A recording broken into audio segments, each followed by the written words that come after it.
आनंद मठ। आनंद मठ और ऋषियों की अनमोल धरोहर को संजोएं।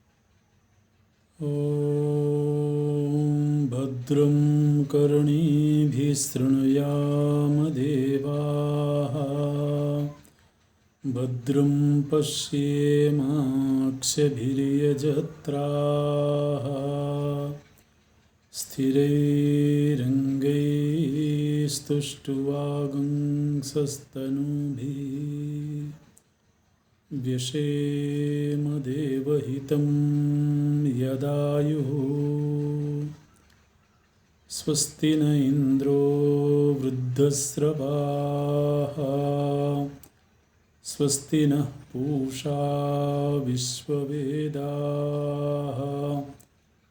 स्वस्ति नस्तार्क्ष्यो अरिष्टनेमिः, स्वस्ति नो बृहस्पतिर्दधातु। ॐ शान्ति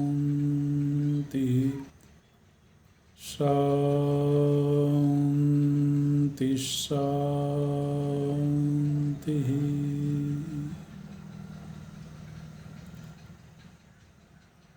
सच्चिदानन्दरूपाय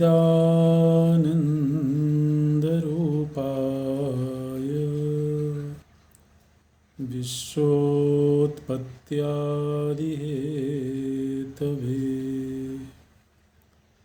तापत्रयविनाशाय श्रीकृष्णाय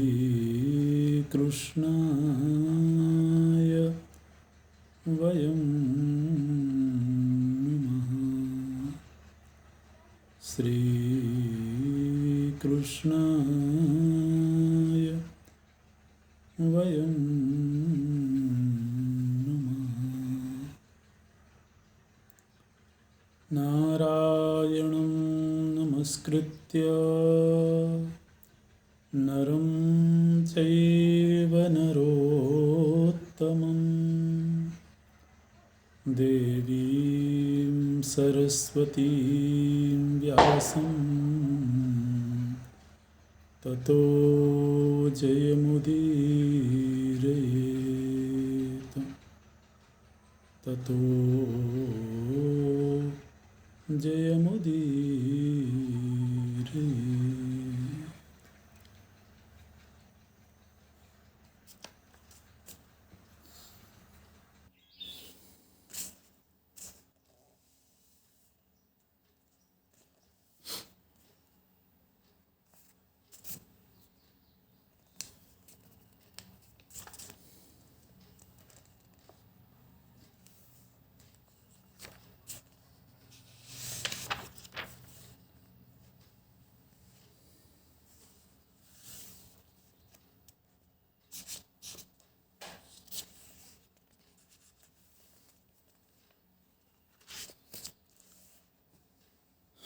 वैकुंठ धाम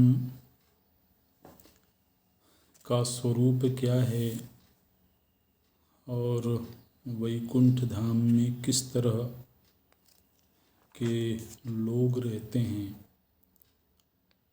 उसका एक प्रसंग यहाँ पर आया है। यहाँ की भाषा में उसको श्वेत द्वीप के रूप में कहा गया है। और अन्य शास्त्रों में भी हम ये सुनते हैं कि भगवान नारायण क्षीर सागर में शयन करते हैं। तो एक पूरा सागर के रूप में है और क्षीर श्वेत होता है, तो इस रूप में श्वेत द्वीप का वर्णन है। देवर्षि नारद जी एक बार वहाँ गए और वहाँ जाकर के भगवान नारायण का दर्शन करने के प्रयोजन से देवर्षि नारद जी वहाँ गए थे और वहाँ बहुत उच्च कोटि के निर्मल हृदय के जीव निवास करते हैं, जो विशुद्ध सत्व प्रधान हैं, जिनका अंतःकरण रजस और तमस के दोषों से सर्वथा विनिर्मुक्त है और विशुद्ध सत्व प्रधान अंतःकरण से युक्त जो जीव हैं, जो पूरी तरह से भगवान के प्रति समर्पित हैं, भगवत परायण हैं, ऐसे जीव ही उस धाम में निवास करते हैं। यहाँ तक कि बड़े बड़े जो ऋषि हैं, जो देवता हैं, उन्हें भी आसानी से भगवान नारायण का दर्शन सुलभ नहीं होता है। देवता और वैकुंठवासी, इन दोनों में भेद होता है। देवता तो अपने शुभ कर्मों का फल भोग करने के लिए स्वर्ग आदि लोकों को प्राप्त करते हैं,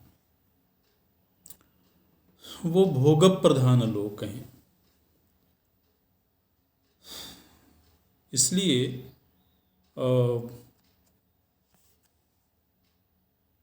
वैकुंठ में रहने वाले जो भक्त हैं, वो वहाँ पर अपने पुण्यों का भोग नहीं कर रहे हैं,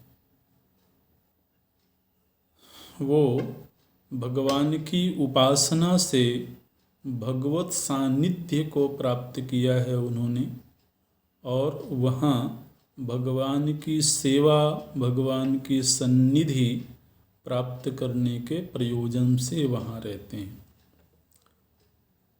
क्योंकि उन्होंने उसी तरह की साधना की है। तो जो केवल सत्कर्म प्रधान साधना करते हैं, शुभ कर्म करते हैं, तो उनको तो स्वर्गादि लोकों की प्राप्ति होती है। लेकिन जो उपासना प्रधान साधना करते हैं, उनको इष्ट धाम की प्राप्ति होती है।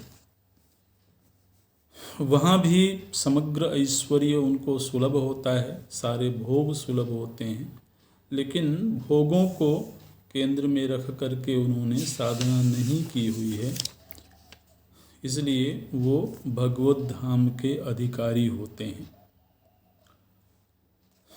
तो किस तरह के वहाँ लोग रहते हैं, इसका देवर्षि नारद जी ने यहाँ पर वर्णन किया है। भगवान नारायण का दर्शन भी बहुत आसानी से सुलभ नहीं होता है।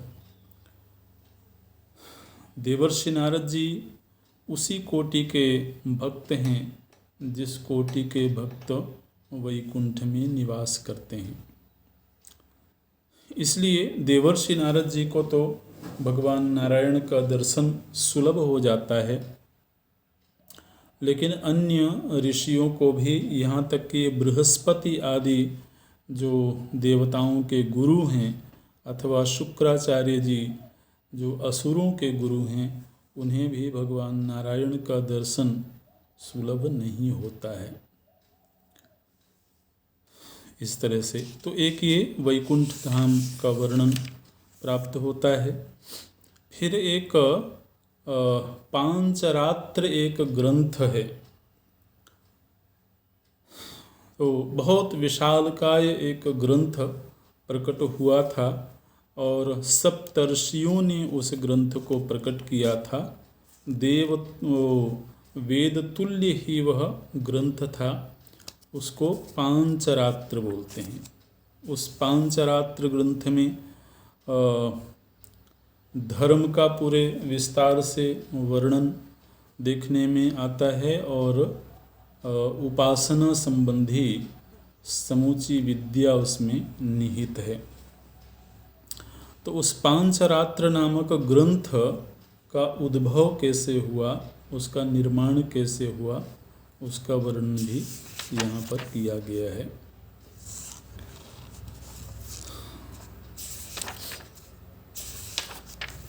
एक बात हम सभी को जानना चाहिए कि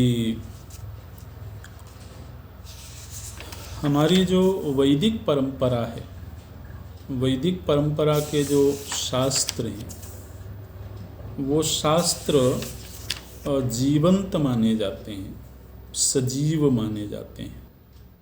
माने वो केवल एक ग्रंथ के रूप में, एक जड़ वस्तु के रूप में नहीं माने जाते हैं, बल्कि वो एक सजीव आकार होता है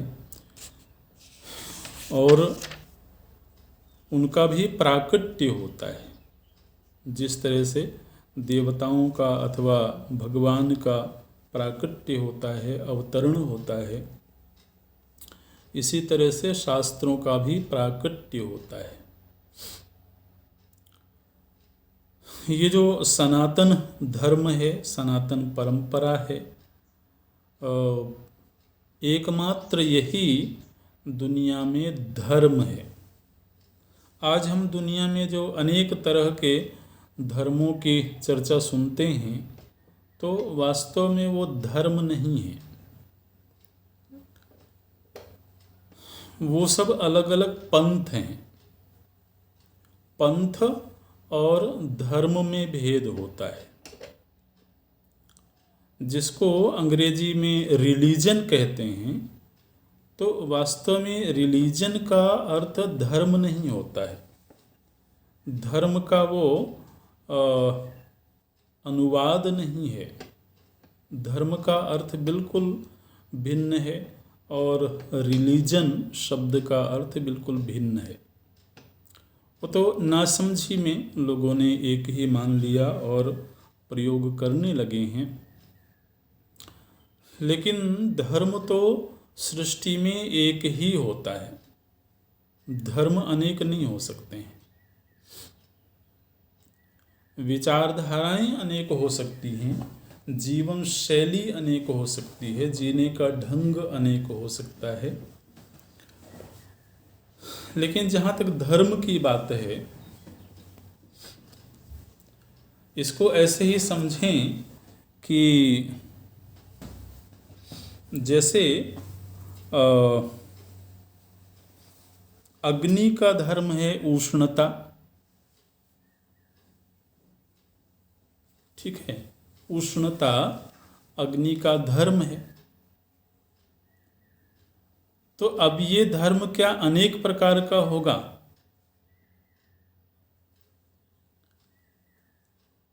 वो तो जैसा है वैसा ही होगा। अच्छा, अनेक तरह के विचारक उष्णता को अनेक रूपों में व्याख्या नहीं कर सकते हैं, है ना। उष्णता तो जैसी है वैसी ही होगी। इसलिए उष्णता की जो नैसर्गिक उसके जो गुण धर्म हैं, उनकी जो व्याख्या करेगा वही धर्म कहलाएगा।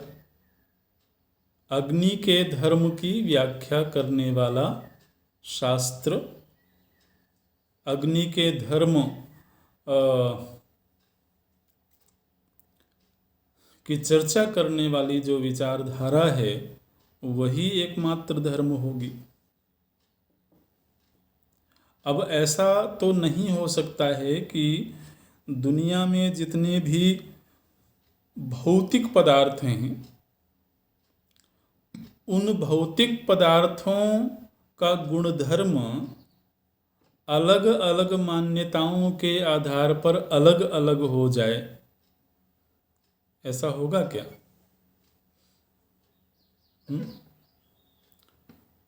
तो हिंदुओं की अलग गणित बन जाए, है ना, मुसलमानों की अलग गणित बन जाए, ईसाइयों की अलग गणित बन जाए, यह सभी के अलग अलग भौतिक शास्त्र बन जाएं, सभी के अलग अलग रसायन शास्त्र बन जाएं। ऐसा तो नहीं हो सकता ना। तो जब भौतिक वस्तुओं के गुणधर्म सार्वभौम हैं,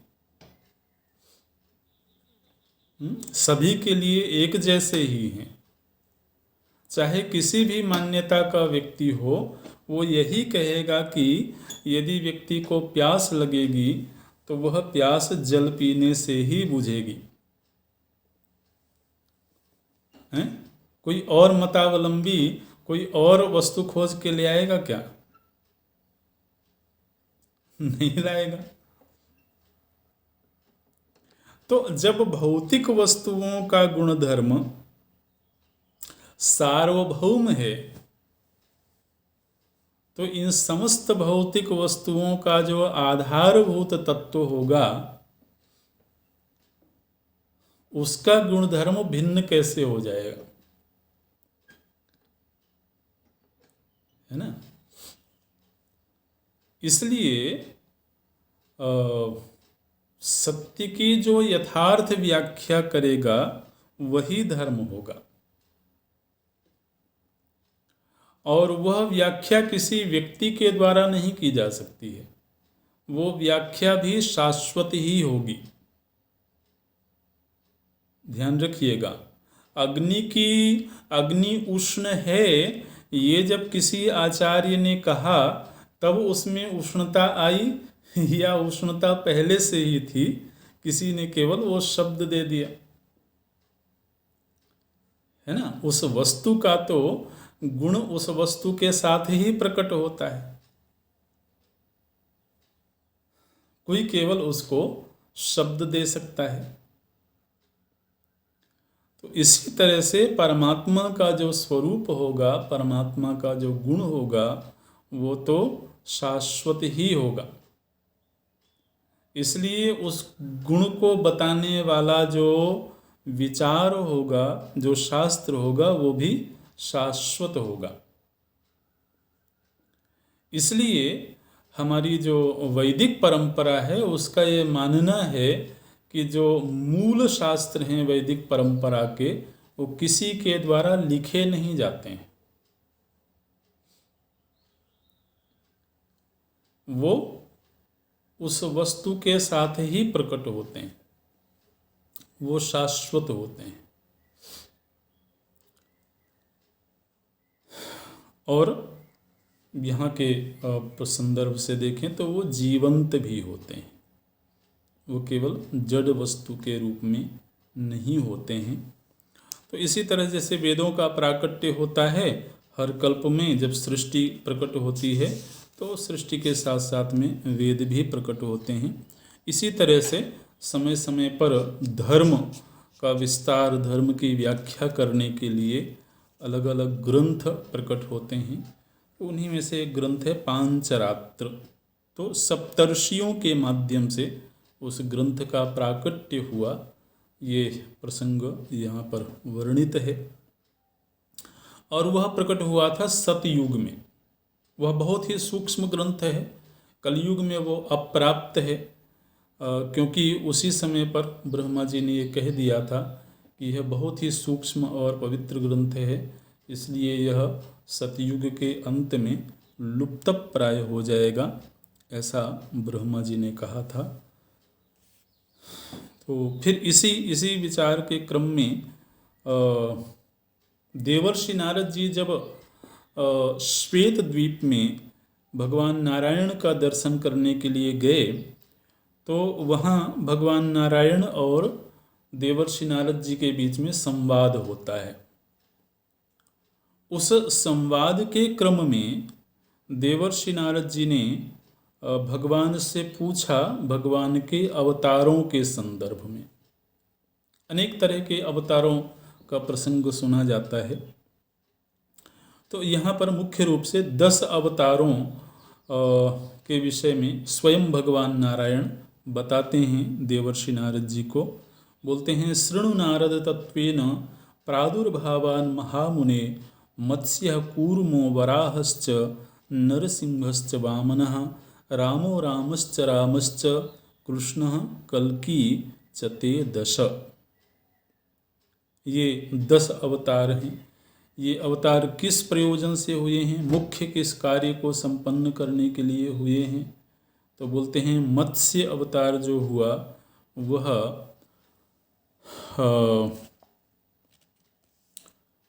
वेदों का संरक्षण करने के लिए। एक समय ऐसा आया प्रलय काल में कि जब समूची सृष्टि प्रलय की ओर जा रही थी, उस समय पर वेदों का भी प्रलय हो रहा था। तो उन वेदों को प्रलय से बचाने के लिए भगवान का एक अवतार हुआ था। अन्य पुराणों में विस्तार से इन अवतारों का वर्णन आता है। तो वह अवतार मत्स्य अवतार के रूप में हुआ था। पूर्वं मीनो भविष्यामि स्थापयिष्याम्यहं प्रजाः लोकान् वेदान् धरिष्यामि मज्जमानान् महार्णवे। तो मत्स्य अवतार वेदों का संरक्षण करने के लिए हुआ। फिर एक अवतार हुआ कच्छप। स्वयं भगवान नारायण ही अपने अवतारों की चर्चा कर रहे हैं। बोलते हैं एक दूसरा अवतार कच्छप के रूप में हुआ। वह कच्छप के रूप में जो अवतार हुआ वो किस प्रयोजन से हुआ? तो बोलते हैं कि जिस समय पर समुद्र मंथन हो रहा था, तो उस समय मंदराचल पर्वत के द्वारा मंथन किया जा रहा था समुद्र का। तो वह मंदराचल पर्वत समुद्र के नीचे डूबने लगा था। तो उस समय उस पर्वत को थामने के लिए, उसे रोकने के लिए डूबने से भगवान का एक अवतार कच्छप के रूप में हुआ था। इसी तरह से एक कल्प में पृथ्वी प्रायः जलमग्न हो गई थी, जल में डुबा दी गई थी हिरण्याक्ष नामक असुर के द्वारा। तो पृथ्वी को पुनः जल से बाहर लाने के लिए एक अवतार हुआ वराह के रूप में। मग्नाम महार्णवे घोरे भाराक्रांतामिमं पुनः सत्वैराक्रांत सर्वांगाम नष्टाम सागर मेखलाम। फिर एक अवतार हुआ है नृसिंह के रूप में।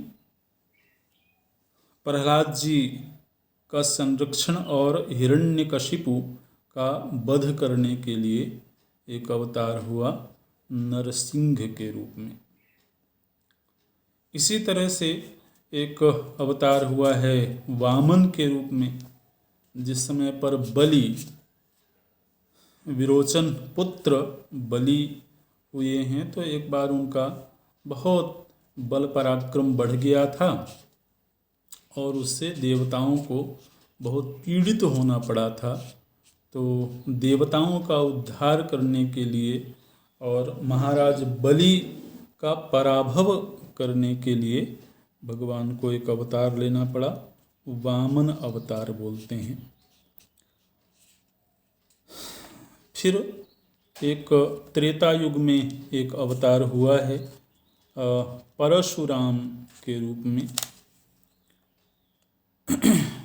ये क्षत्रियों का बड़ा आतंक हो गया था समाज में।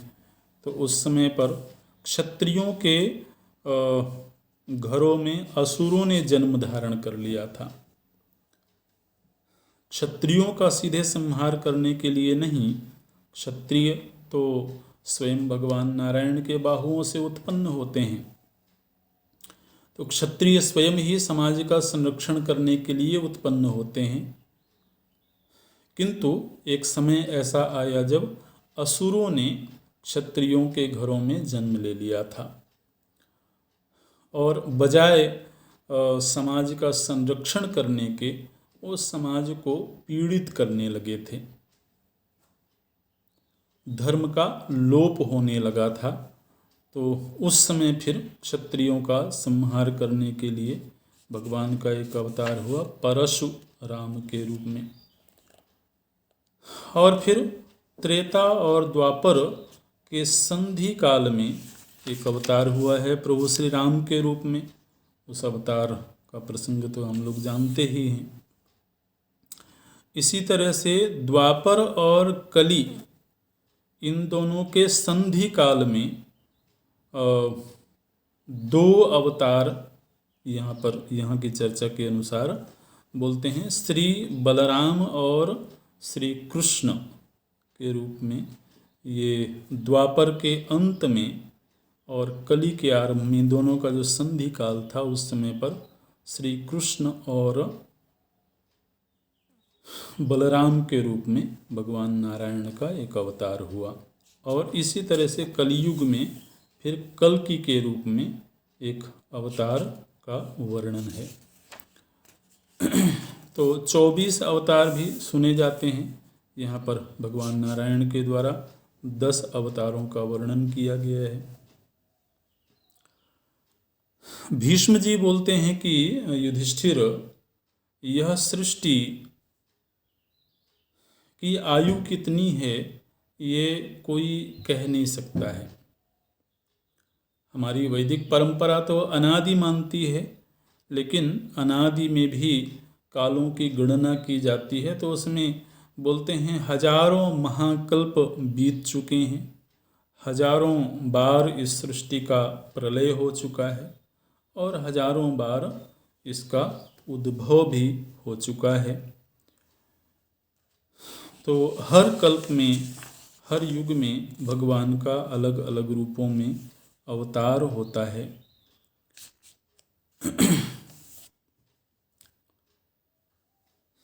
फिर एक प्रश्न यहाँ पर आया है। वो प्रश्न ये है कि हम जो अपने शास्त्रों में सुनते हैं ऋषियों के विषय में, देवताओं के विषय में, स्वयं ब्रह्मा जी के विषय में, इंद्रादि देवताओं के विषय में, तो ये सब जो ऋषि और देवता हैं ये कोई साधारण कोटि के तो जीव नहीं हैं। ये सब उच्च कोटि के सत्कर्मी निर्मल हृदय वाले जीव हैं। तो इन सभी ने मोक्ष क्यों नहीं प्राप्त किया? जब हमारे शास्त्रों में ये वर्णन है कि जीवन का अंतिम जो लक्ष्य है वह मोक्ष प्राप्त करना है, समस्त शास्त्रों का अंतिम जो वक्तव्य है, जो कथन है, वो मोक्ष के संदर्भ में ही है। तो फिर ये देवकोटि के जीव भी और सप्तर्षि आदि भी, और यहाँ तक कि असुरों में भी अनेक असुर ऐसे सुने जाते हैं जो बहुत उच्च कोटि के जीव हैं। तो इन्होंने मोक्ष क्यों नहीं प्राप्त किया? ये देवलोकों में क्यों गए? ये स्वर्गादि लोकों में क्यों गए? तो ये एक प्रश्न यहाँ पर जन्मेजय महाराज के द्वारा किया गया था। बोलते हैं, इमे सब ब्रह्म का लोकाः ससुरासुर मानवाः क्रियास्वभ्युदयोक्तास्तु सक्ता दृश्यन्ति सर्वशः। तो ये जो देवता और ब्रह्मा आदि हैं, ऐसा लगता है कि ये कर्मों में आसक्त दिखाई देते हैं, क्योंकि कर्मजनित लोकों को ये प्राप्त होते हैं। मोक्षश्चोक्तस्त्वया ब्रह्मन् निर्वाणं परमं सुखम ये तो मुक्ता भवन्तीह पुण्यपाप विवर्जिताः ते सहस्रार्चिषं देवं प्रविशन्तीह शुश्रुमा। बोलते हैं कि आपने मोक्ष में ही परम शांति माना है, मोक्ष में ही परम सुख माना है, तो फिर ये जो देवता हैं, ऋषि हैं, ये मोक्ष लाभ नहीं करके और कर्मों में ही आसक्त दिखाई देते हैं। यज्ञों का भाग लेते हुए यज्ञों के अधिकारी दिखाई देते हैं। तो इस विषय में मेरे मन में बड़ा कौतूहल है, आप कृपा करके इसका समाधान करें। वैशंपायन जी बताते हैं, जब हम वेदव्यास जी के शिष्यों के विषय में सुन रहे थे, उनके 4 प्रधान शिष्य हैं, तो उन 4 प्रधान शिष्यों में वैशंपायन जी का भी नाम था। तो वैशंपायन जी बोलते हैं कि हम 4 शिष्य जब अपने गुरु भगवान वेदव्यास जी के पास रह करके पढ़ रहे थे, उस समय पर हम लोगों ने अपने आचार्य से ये प्रश्न किया था और उन्होंने हमें जो उत्तर दिया था वो उत्तर मैं आपको सुनाता हूँ।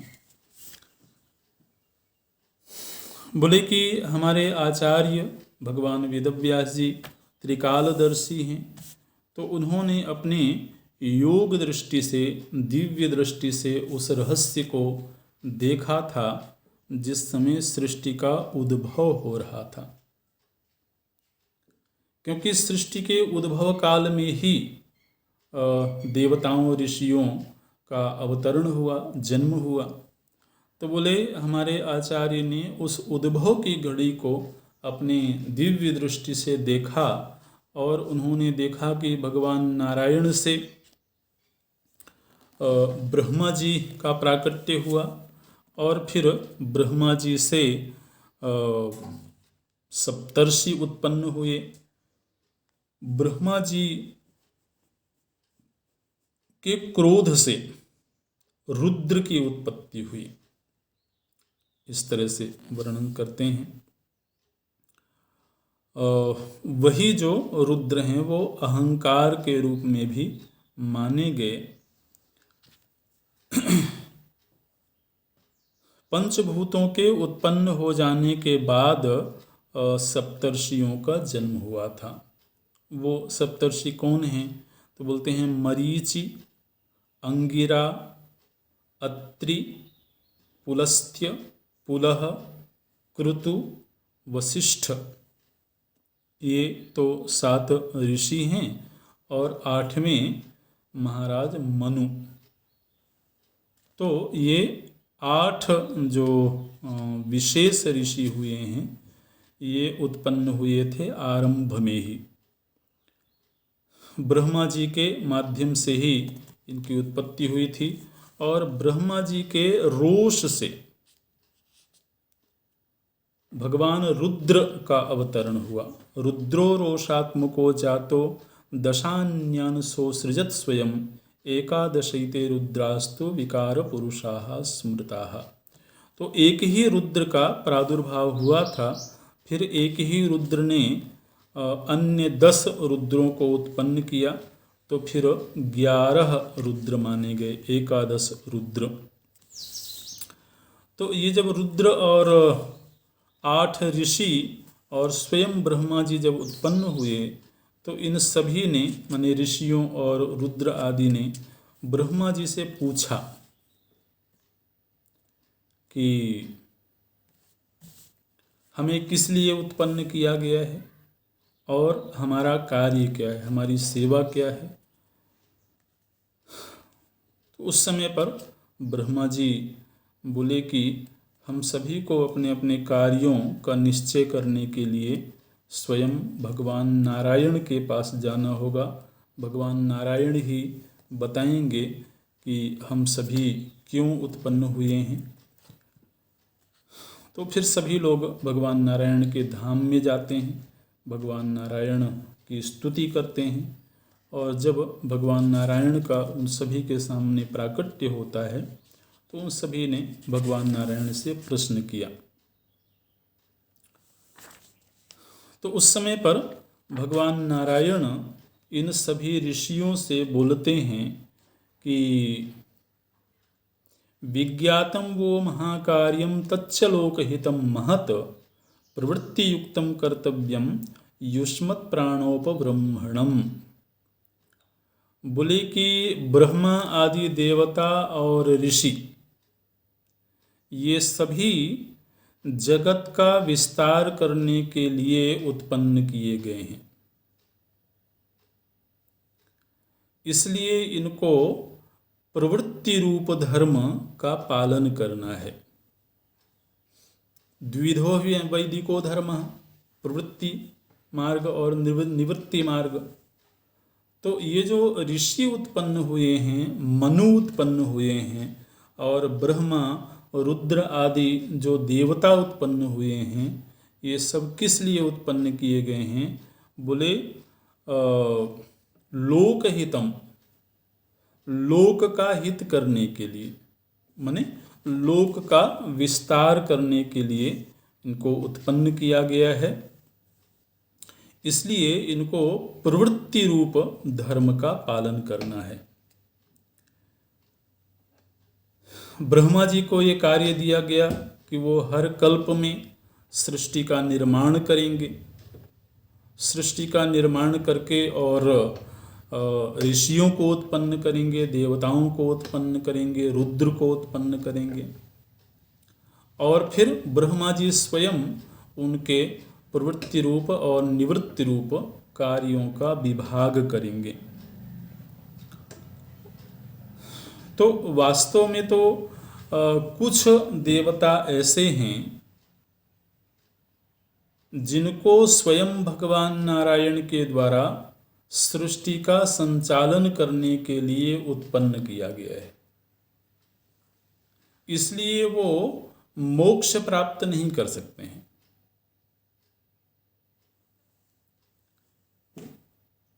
मोक्ष निवृत्ति रूप धर्म है। तो जिनको आरंभ में ही प्रवृत्ति के निमित्त से उत्पन्न किया गया हो, तो वो फिर मोक्ष के अधिकारी बनेंगे नहीं। तो कुछ देवताओं का विभाग तो ऐसा है, लेकिन देवलोक में तो हजारों की संख्या में देवता रहते हैं,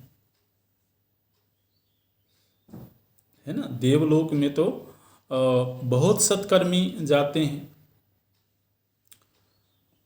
तो अन्य जो सत्कर्म करने वाले हैं, उन्होंने तो मोक्ष को चुना ही नहीं।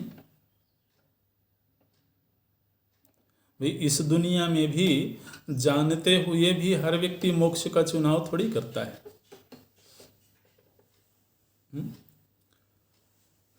बोले मोक्ष लेकर के क्या करेंगे, शांत हो जाएं। उस शांति में क्या रखा है? हमको तो ऐश्वर्य चाहिए, हमको तो भोग चाहिए, हमको तो चिर यौवन चाहिए, चिरकाल तक जीवन चाहिए। तो ज़्यादातर जो लोग हैं वो तो इसी तरह की कामनाओं वाले लोग हैं। मोक्ष की कामना तो बहुत विरले ही लोग करते हैं। अन्यथा जो धार्मिक लोग हैं, उन धार्मिकों में से अधिकतम ऐश्वर्यकामी ही होते हैं। स्वर्गपराः, वो स्वर्ग परायण ही होते हैं। कामात्मान स्वर्गपराः, भगवान बोलते हैं गीता जी में।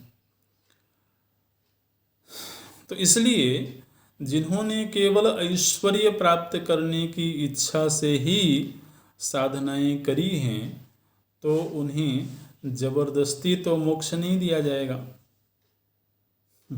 जिस प्रयोजन से उन्होंने साधना करी, उस प्रयोजन की सिद्धि होगी। ऐसे तो देवताओं में फिर दो श्रेणियां बन जाती हैं। एक श्रेणी वो है जो भगवान नारायण के द्वारा उत्पन्न किए गए हैं सृष्टि का संचालन और विस्तार करने के लिए, और एक श्रेणी वो है जो जीवों ने अपने सत्कर्मों से, अपने पवित्र जीवन से उस योनि को प्राप्त किया है। ठीक है, देव में ये दो श्रेणी बना लेनी चाहिए। तो जैसे ब्रह्मा जी हैं, रुद्र हैं, इंद्र हैं, मतलब ये जो 33 प्रकार के जो देवता हैं, तो ये 33 प्रकार के जो देवता हैं, जिसमें 12 आदित्य हैं और 11 रुद्र हैं, 8 वसु हैं और 2 अश्विनी कुमार हैं। तो ये तो भगवान नारायण के द्वारा ब्रह्मा जी के माध्यम से उत्पन्न किए गए हैं सृष्टि का संचालन और विस्तार करने के लिए। इसलिए उनको मोक्ष मिलेगा नहीं। और अन्य जो देवलोक में रहने वाले देवता हैं वो सब अपने अपने पुण्य कर्मों की वजह से उन योनियों को प्राप्त हुए हैं। तो जब तक उनका पुण्य रहेगा तब तक वो उन लोकों में सुखोपभोग करेंगे, वहाँ निवास करेंगे। फिर पुण्य क्षय हो जाने पर फिर आगामी जो प्रारब्ध होगा उसके अनुसार उनको आगामी योनि की प्राप्ति होगी। इस तरह से तो इसलिए ये जो प्रश्न किया गया था कि सभी को मोक्ष की प्राप्ति क्यों नहीं हुई है, तो उसका हेतु बताया गया कि इस वजह से सभी देवताओं, इसी तरह से जो ऋषि हैं उन ऋषियों को भी सृष्टि विस्तार और सृष्टि के संचालन का दायित्व दिया जाता है, इसलिए वह भी मोक्ष प्राप्त नहीं करते हैं। लेकिन साथ ही कुछ ऋषि ऐसे भी हैं जो भगवान नारायण के द्वारा ही उत्पन्न हुए हैं, ब्रह्मा जी के मानस पुत्र ही हैं, लेकिन वो नित्य मुक्त हैं, वो निवृत्ति परायण ऋषि हैं। तो जैसे सनक सनंदन आदि हैं। सनत कुमार, सनक, सनंदन, कपिल, सनातन, ये कुछ ऋषियों के नाम हैं यहाँ पर। ये जो ऋषि हैं ये निवृत्ति प्रधान धर्म के संरक्षक हैं, इसलिए ये स्वरूपतः तो नित्य मुक्त हैं। और दुनिया में अन्य जो मोक्षाभिलाषी जो जीव पैदा होंगे उनको निवृत्ति धर्म का उपदेश करने के लिए, भाई कोई उपदेश करने वाला भी तो होना चाहिए ना। सभी केवल प्रवृत्ति मार्गी ही हो जाएंगे। तो यदि किसी ने मोक्ष का वर्ण किया हो, कोई निवृत्ति पूर्ण जीवन का वर्ण किया हो, तो वह निवृत्ति परायण जीवन कैसा होता है?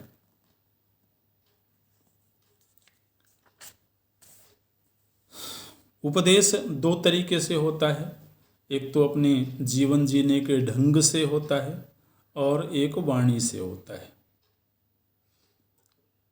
तो हमारे सामने कुछ जीवंत ऐसे विग्रह भी होने चाहिए जो जीवन मुक्त हो। तो उनकी जो जीवन शैली है वह भी मोक्षाभिलाषियों के लिए प्रेरणा का स्रोत होती है।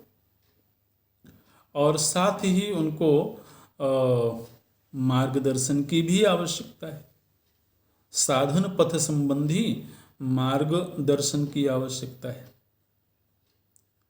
तो इसलिए वाणी से उपदेश करने के लिए भी और जीवन शैली की परंपरा का निर्धारण करने के लिए भी कुछ मुक्त पुरुषों का इस धरती पर होना जरूरी है। इसलिए ये जो सनत कुमार आदि हैं ये जन्म से ही मुक्त हैं। प्रश्न आएगा कि अगर मुक्त हैं तो फिर जन्म ही क्यों हुआ, है ना। तो जैसे पहले चर्चा की गई, भगवान नारायण की इच्छा से भगवान नारायण इस सृष्टि में द्विविध धर्म का विस्तार करना चाहते हैं, प्रवृत्ति रूप धर्म का भी और निवृत्ति रूप धर्म का भी। इसलिए कुछ ऐसे भी ऋषि देवता होने चाहिए जो प्रवृत्ति रूप धर्म का निर्वाह करें, और कुछ ऐसे भी ऋषि होने चाहिए जो निवृत्ति रूप धर्म का निर्वाह करें। तो इस तरह से ये जो सनत कुमार आदि हैं, ये निवृत्ति परायण जीवन कैसा होता है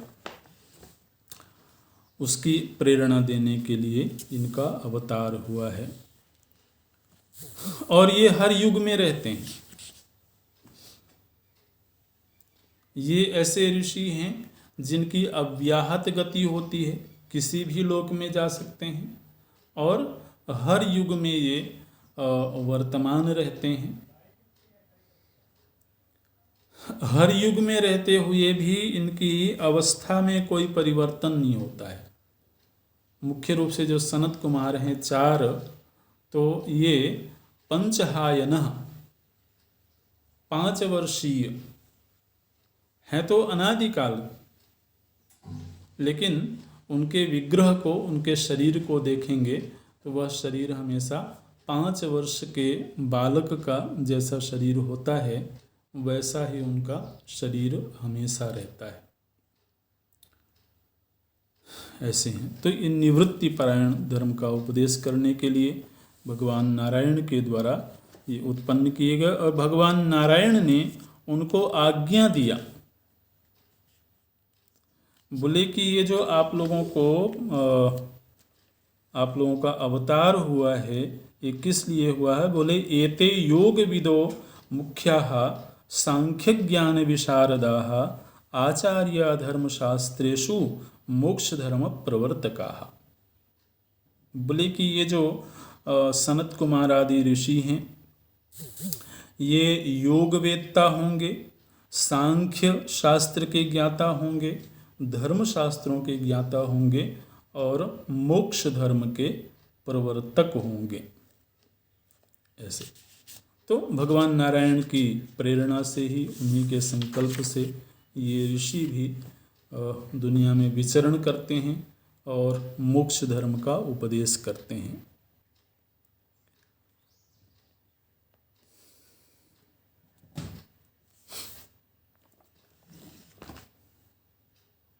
इन सभी ऋषियों ने, देवताओं और ऋषियों ने भगवान नारायण से एक प्रश्न पूछा। बोले कि भगवान, सतयुग में तो हर तरफ धर्म का ही वातावरण है, इसलिए हम कहीं भी रह सकते हैं, हमको कहीं भी रह करके यज्ञ का भाग प्राप्त हो सकता है। देखिए, अब ये जो देवता और ऋषि उत्पन्न हुए, इनके आहार का भी निश्चय किया गया स्वयं भगवान नारायण के द्वारा, क्योंकि अब ये अपने लिए अलग से तो खेतीबाड़ी करते नहीं हैं, है ना। तो इनका पोषण कैसे होगा, इनको आहार कैसे मिलेगा? तो भगवान नारायण ने ये निश्चय किया कि जब मनुष्यों के द्वारा यज्ञ किया जाएगा, तो जब यज्ञानुष्ठान होगा, उस समय पर सभी ऋषियों, सभी देवताओं का अलग अलग हिस्सा निर्धारित कर दिया गया कि इस हिस्से का भाग ये लेंगे, इस हिस्से का भाग ये लेंगे, इस तरह से। तो ऋषियों को बड़ी चिंता हुई, देवताओं को चिंता हुई कि द्वापर युग तक तो ठीक है, काम चलेगा क्योंकि धार्मिक अनुष्ठान होते रहेंगे, यज्ञ आदि होते रहेंगे, तो इसलिए हम कहीं भी रह सकते हैं। लेकिन कलयुग में तो आप स्वयं ही बता रहे हैं कि धर्म का प्रायः लोप हो जाएगा। धर्म के 4 चरणों में से केवल एक ही चरण शेष रह जाएगा, 3 चरणों का लोप हो जाएगा। तो ऐसी स्थिति में फिर हम कलयुग में कहाँ रहेंगे? बोलते हैं कथम कर्तव्यमस्माभिः भगवंस्तद्वदस्वनः एक पाद स्थिते धर्मे यत्र क्वचन गामिनी। तो भगवान नारायण बोले, यत्र वेदाश्च यज्ञाश्च तपः सत्यम दमस्तथा अहिंसा धर्म संयुक्ताः प्रचरेयुः सुरोत्तमाः सवो देशः सेवितव्यो मावो धर्मः पदास्पृशेत। बोले कि हे ऋषियों, हे देवताओं, कलयुग में ऐसा नहीं कि धर्म का पूरी तरह से लोप हो जाएगा, ऐसा नहीं होगा। यत्र तत्र बहुत सीमित रूप में, लेकिन कहीं कहीं पर वेदाध्ययन होता रहेगा, कहीं कहीं पर यज्ञ होता रहेगा, कहीं कहीं पर तप, सत्य, अहिंसा प्रधान धर्म प्रचलित रहेगा। वो सीमित हो जाएगा, कुछ सीमित दायरे में रहेगा, पूरे समाज में, पूरे पृथ्वी में नहीं रहेगा। लेकिन जिन सीमित जगहों पर ये वेद और यज्ञ आदि रहेंगे, फिर आप केवल उन्हीं जगहों पर रहना। आप फिर पूरे धरती में, पूरे लोक में आप विचरण नहीं करना। आप फिर केवल उन्हीं जगहों पर रहना जहाँ पर वेद यज्ञ आदि सुरक्षित रहेंगे। तो इस तरह से ये एक प्रश्न था देवताओं और ऋषियों के संदर्भ में। ओम पूर्णमदः पूर्णमिदं पूर्णात् पूर्णमुदच्यते पूर्णस्य पूर्णमादाय पूर्णमेवावशिष्यते। ओम शांति शांति शांति। हरि ओम श्री गुरुभ्यो नमः। हरि ओम।